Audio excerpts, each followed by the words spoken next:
Hello students, welcome to my channel sigma education. Exercise 5.1 class 10th mathematics.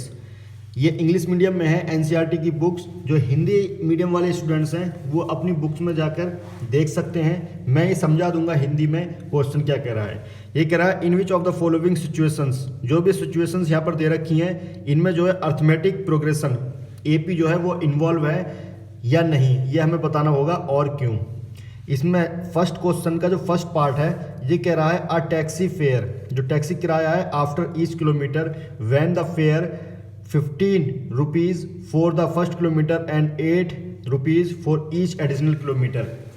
कहना ये चाह रहा है यहाँ पर, अगर मैं इस तरह से समझाना चाहूँ तुम्हें, ये 1 किलोमीटर के जो है मैंने इंटरवल बना लिए हैं। ये पहला इंटरवल है, ये दूसरा, ये तीसरा, ये चौथा। ठीक है, ये डिस्टेंस 1-1 किलोमीटर की है। जब ये डिस्टेंस 1-1 किलोमीटर की है तो पहले वाला जो किलोमीटर है वो उसको 15 रुपये पे करना पड़ेगा, दूसरे वाले के 8 रुपये, फिर 8 रुपये, फिर 8 रुपये, जितने भी जाएगा उसको 8 रुपये करना होगा। बट पहले वाले के लिए उसे पहले किलोमीटर के लिए उसे 15 रुपये। जैसे ऑटो में जब तुम बैठते होगे, कभी बैठे हो, तो जब तुम स्टार्ट करती है तो मीटर चालू करता है ऑटो वाला, उसमें 20 रुपीज़ या 25 पहले ही वो उसमें आ जाते हैं। 1 किलोमीटर या 2 किलोमीटर का वो उसमें फेयर होता है। ठीक है, तो इसमें फर्स्ट किलोमीटर मान लेंगे हम A1, ये हो जाएगा A2, ये हो जाएगा A3, ये हो जाएगा A4। ठीक है, अगर हम यहाँ से निकालें इसको, यहाँ से यहाँ तक A2 आ जाएगा, यहाँ से यहाँ तक A3 और यहाँ से यहाँ तक A4। तो A1 पहले किलोमीटर के लिए A1 कितने रुपये मिलेंगे, कितने रुपये पे करना होगा? 15 रुपये। किसके? फर्स्ट किलोमीटर के। ठीक है, जब वो 2 किलोमीटर चलेगा, 1 किलोमीटर तो वो चल लिया। ठीक है, जब वो 2 किलोमीटर चलेगा A2, तो उसको 15 तो पे करनी होंगे और 1 किलोमीटर के भी 8 रुपये उसको पे करना पड़ेंगे। तो उसको मिलेंगे टोटल कितने? 23 रुपये पे करने होंगे। ठीक है, इसी तरह से A3 में यहाँ तक वो चल लिया, 23 रुपये पे करने पड़ेंगे, 1 किलोमीटर के और देने पड़ेंगे उसको। तो 23 + 8 कितना हो जाएगा? 31। अभी यहाँ पर A1 आ गया हमारे पास, A2 आ गया और A3 आ गया। अब मुझे ये बताना है ये AP है या नहीं है। AP है या नहीं है तो हम यहाँ से कॉमन डिफरेंस, शार्प अंतर चेक करेंगे, जिसको हम डिनोट करते हैं D से। तो D = क्या होता है? दूसरा पद माइनस पहला पद, है ना, second term minus first term. या हम ले लेंगे D = A3, third term minus A2। इसी तरह से D और ले लेंगे A4 माइनस A3। इसी तरह से चलता रहेगा DAN माइनस AN माइनस 1। ठीक है, तो यहाँ से मैं D चेक करता हूँ। अगर D एक सेम आता है तो हम कहेंगे AP में AP है। अगर D अलग अलग आता है तो हम कहेंगे AP नहीं है। तो हमारे पास आया A1, A2 और A3 जो आई 15, 23, 31। इन दोनों के बीच में देखो, इन दोनों के बीच में अगर मैं D निकालता हूँ यहाँ से तो 23 माइनस 15 8 आ गया, और इन दोनों के बीच का D निकालता हूँ 31 माइनस 23। ठीक है, A3 माइनस A2, तो ये भी कितना आ जाएगा? 31 माइनस 23, तो ये भी आ जाएगा 8। तो D आ रहा है, ये कहलाएगा it is an AP। It is an AP। ये जो है सिचुएशन किस में है? AP में ये है। ठीक है, तो लिखेंगे इसमें ये समांतर श्रेणी है। सेकंड सिचुएशन है the amount of air present in a cylinder when a vacuum pump removes 1/4 of the remaining in the cylinder at a time. ठीक है, ये कह रहा है सिलेंडर में जो अमाउंट है वो एक टाइम में 1/4 जो है उसी का जो बचा हुआ है वो रिमूव कर देता है जो पंप है।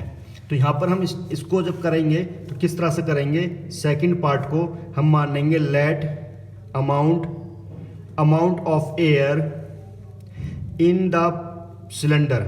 सिलेंडर में कितना अमाउंट मान लिया हमने? X, जो हमारा कहलाएगा स्टार्टिंग में जो होता है वो कहलाता है A1। ठीक है, तो X कहलाएगा हमारे पास A1, ये A1 है। ठीक है, X कहलाएगा हमारे पास A1, तो X क्या आ गया? A1। ठीक है, उसके बाद बोल रहा है एक टाइम में वो 1/4 X का, अभी तो इस टाइम प्रेजेंट कितनी एयर है उसमें? X। ठीक है, हिंदी में लिखना चाहो लिखोगे माना बेलन, सिलेंडर बोलते हैं बेलन में हवा की मात्रा हवा की मात्रा x है, तो A1 आ गया हमारे पास x। जब A2 आएगा तो उसमें से बोल रहा है वो x में से, है ना, अभी प्रेजेंट कितनी है, x में से 1/4 रिमेनिंग सिलेंडर। तो अभी जो हमने निकाली नहीं थी तो कितनी थी, उसमें से 1/4 x का ही, ठीक है, x का 1/4 जो है वो रिमूव हो जाता है, ठीक है। तो यहाँ पर आ जाएगा हमारे पास, इसको हम एलसीएम ले लेंगे 4, ये हो जाएगा 4x माइनस 1x तो है ही, यहाँ आ जाएगा हमारे पास 3/4x, ठीक है। ये आ गया A2, ये A1। इसी तरह से A3 जब हम निकालेंगे वो बोल रहा है इसमें से 1/4 इसी का, ठीक है। जैसे यहाँ निकाला था इसमें से 1/4 इसी का, तो यहाँ से 3/4x का इसमें से माइनस होगी किसका, 1/4 3/4x का इसी का, ठीक है। तो ये हो जाएगा हमारे पास 3/4x माइनस, यहाँ से हम क्या करते हैं, 3/4 में मैंने कॉमन ले लिया, 3/4x मैंने कॉमन ले लिया पूरा, यहाँ बचा -1 और यहाँ आ गया 1/4, तो हो जाएगा 3/4x, यहाँ आ जाएगा 4 में से दिया 3/4, तो आ जाएगा 3 तिया 9, 4 चौक 16x, ठीक है। ये आ गया A3। अब मैं यहाँ पर चेक कर लेता हूँ D हमारे पास क्या है, A2 माइनस A1 है ना, दूसरा पद माइनस पहला पद, तो दूसरा पद आया A2 कितना, 3/4x माइनस का पहला पद क्या है, x, ठीक है। तो यहाँ से एलसीएम लिया 4, ये 3x माइनस का 4x, एलसीएम लेने के बाद यहाँ पर तो 1 है ना, तो हो जाएगा माइनस का 1/4x, ठीक है। ये आ गया। अब मुझे ये देखना है, अगर मैं तीसरे वाले ट्रम में से दूसरा माइनस करूंगा, ये आया तो ये AP में होगा, अगर अलग आया तो AP में नहीं है। तो दूसरा टी निकाला, A3 माइनस A2, A3 की वैल्यू कितनी आई, 9/16x, A3 की वैल्यू आई 9/16x माइनस A2 की वैल्यू है 3/4x। तो यहाँ से मैंने कॉमन लिया 3/4x, तो यहाँ से 3/4 बचा, यहाँ पर कॉमन ले लिया, ठीक है, माइनस यहाँ 1 बचा, तो आएगा 3/4x, यहाँ आ जाएगा एलसीएम 4, 3 माइनस का 4, ठीक है। तो ये हो जाएगा 3/4x, यहाँ बचा माइनस का 1/4, तो ये आ गया माइनस का 3/16x। अब देखो ये D और ये D दोनों है तो D सेम होना चाहिए, बट अलग अलग है, तो ये AP नहीं है, नॉट एन AP, ये AP नहीं है। तो सेकंड वाली सिचुएशन जो है वो AP में नहीं है। थर्ड सिचुएशन में जो है हमें कुआं खोदना है, जो पहले मीटर की खुदाई, जैसे कुआं खोदना है यहाँ तक फर्स्ट मीटर की खुदाई जो है वो जो है हमारे पास 150 रुपये लगनी है उसमें, और उसके बाद जो मीटर आएंगे, ठीक है, अगले मीटर की 50 रुपये, उससे अगले मीटर की 50 रुपये, इस तरह से जो है ये चलेगा। जो फर्स्ट मीटर की अगर हम मानेंगे, यहाँ पर लिखेंगे लेट तो नहीं, लेट मत मानो, हमें दे रखी है 150, तो यहाँ पर लिखेंगे कॉस्ट फॉर, खुदाई को बोलते हैं डिगिंग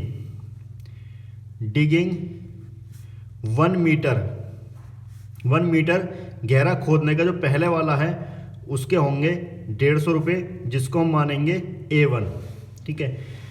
1 मीटर की खुदाई हिंदी में लिखेंगे 1 मीटर की खुदाई की लागत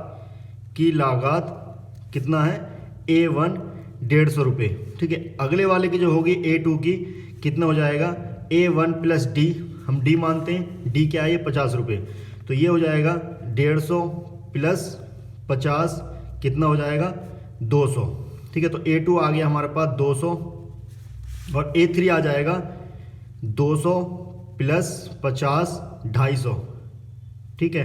तो एक ये आ गया A3, एक ये है हमारे पास A2, एक ये है A1। तो यहाँ से हम D चेक कर लेंगे, तो D इज इक्वल टू होता है A2 माइनस A1, तो A2 क्या है यहाँ पर 200 माइनस A1 कितनी है 150, तो आया 50। अब दूसरे का निकालेंगे D इन दोनों के बीच का, अगर ये 50 आता है तो ये AP होगा, तो D द्वारा निकाला हमने A3 माइनस A2 से, यहाँ आ जाएगा A3 है 250 और A2 है 200, ये आ गया 50 रुपये। इसका मतलब डी सेम आ रहा है। जो ये सिचुएशन दे रखी है इट इज़ एन AP, ठीक है।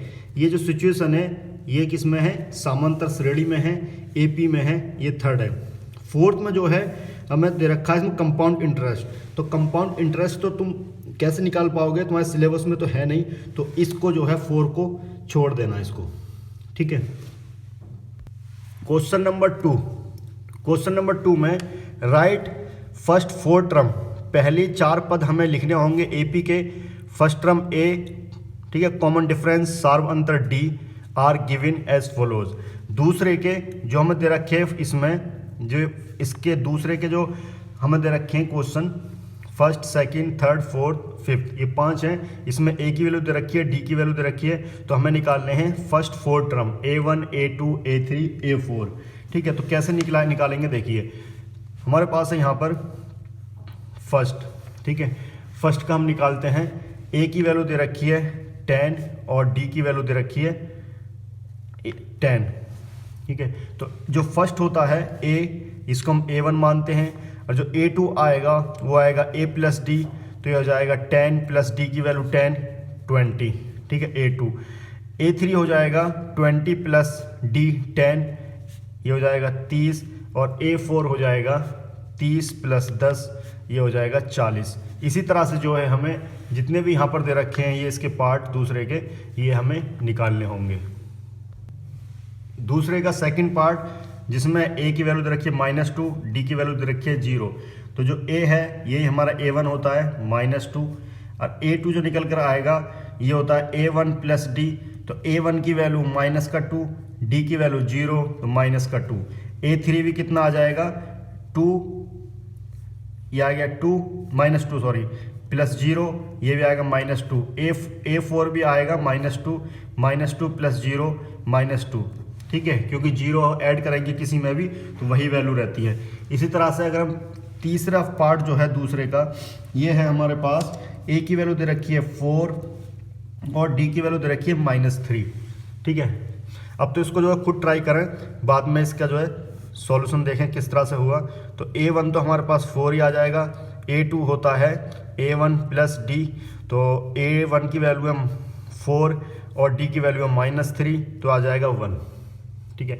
इसी तरह से A3 जो है ये आ जाएगा A2 प्लस D, ठीक है। A2 की वैल्यू कितनी आई 1 और D की वैल्यू है -3, तो आ गया -2, ठीक है। A3 की वैल्यू -2।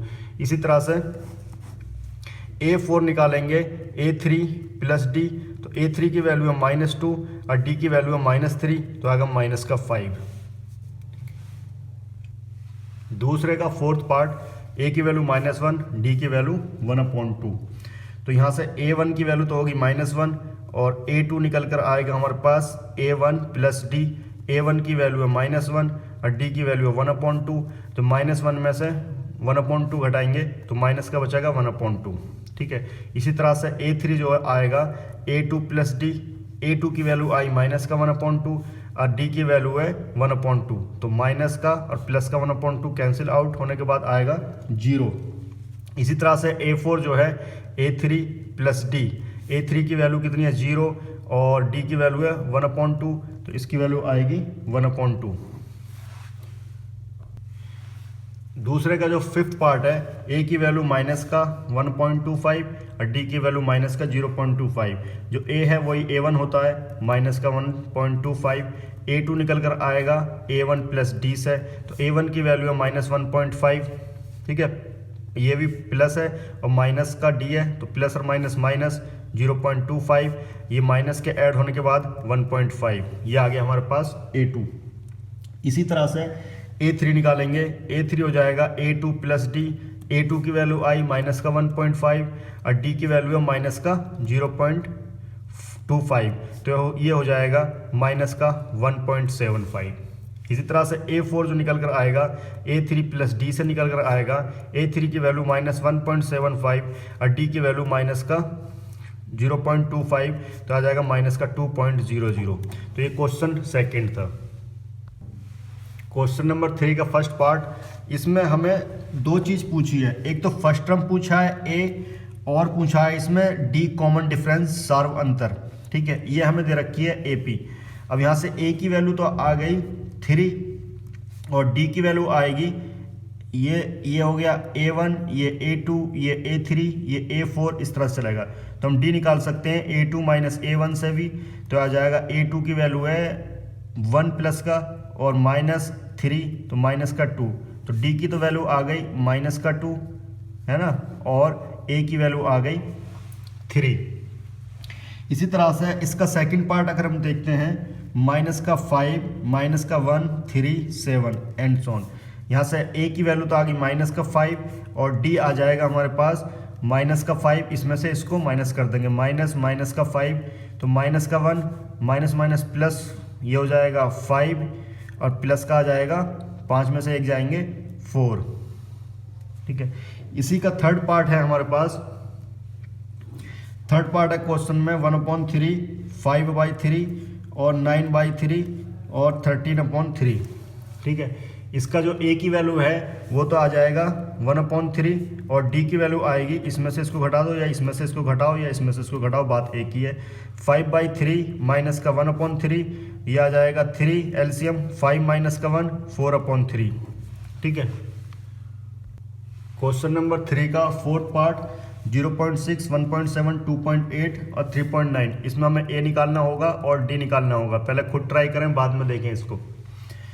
ये हो जाएगा ए की वैल्यू तो 0.6 ही आ जाएगी। ठीक है, और जो है ये फर्स्ट टर्म निकालना होगा ना, इसमें फर्स्ट टर्म A1 है ना, और डी आ जाएगा, इसमें से इसको घटा दो या इसमें से इसको घटा देते हैं। 2.8 में से इससे पहले वाला पद जो है 1.7 हम माइनस कर देते हैं, तो आ जाएगा 1.1। ठीक है, तो क्वेश्चन नंबर 3 कंप्लीट हो गया।